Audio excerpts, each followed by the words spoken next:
Sushil Kumar is this remarkable man who grew up in Czechia and who went away for a bit and made it big in the mining industry and then came back to set up a school with William Ralston Saul, who was a colleague of his. And they're now co-founders of Levana Public School, which is far and away the best school in the region.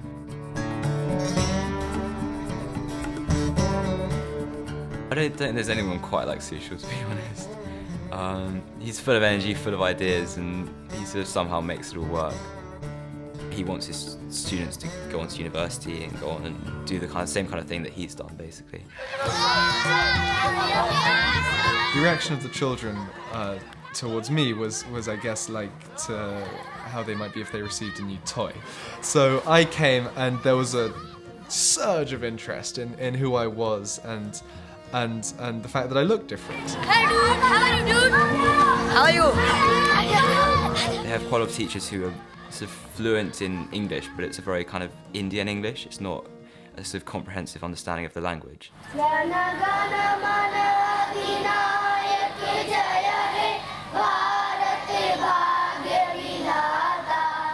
Sushil's dream, I think, is to have every kid leaving Levana fluent English. And fluent not just in kind of stilted English, which is correct according to the dictionary, but also in a way so that they can very freely interact with an English kid. And I think that's very feasible because the difference between the sound of English when I arrived and when I left was very big, and also between the year before I arrived and when I arrived, because I had a long chat with the previous gap year student, and the difference was huge. And if that's the difference they can make in 1 year between the years of 11 and 12, between 12 and 18, you can make a huge difference, especially with that presence of English students.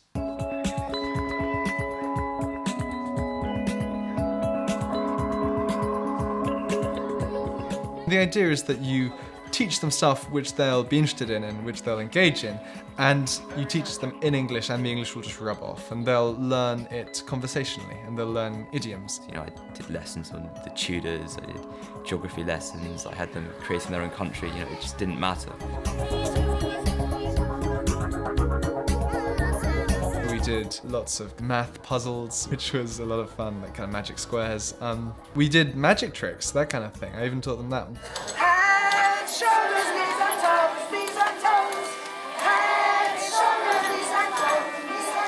I think the best thing Levana gets out of having the gap year students is that it brings in a new set of ideas and a new kind of energy to change things and make them better, which is really what the whole idea is about. You know, it's just another aspect, another culture, another sort of way of looking at things that they get to experience, which otherwise they wouldn't. William Ralston Saul, the co-founder, Lavender, his mother, and Max, his son, were all going to be arriving. They said that one of the competitions that would be judged, and for which the prize would be given on the day, would be an essay writing competition. You know, we were really trying to get them to kind of think for themselves and be creative. I tried to kind of run debates about animal cruelty, women's rights, the existence of God, I mean, these kind of things. They put a lot of trust in us, and they were also very happy to listen to our ideas. So there really is scope to make a difference, which I think is nice.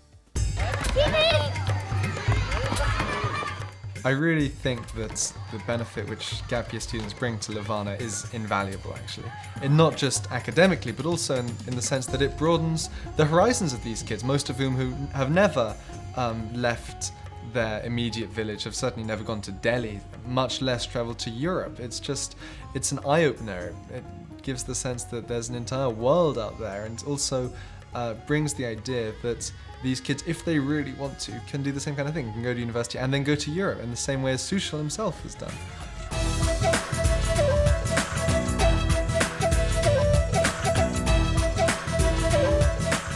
Yeah, I'd love the chance to go back there whenever I can. I'm sure I will sometime in the future. It was a sad moment to leave.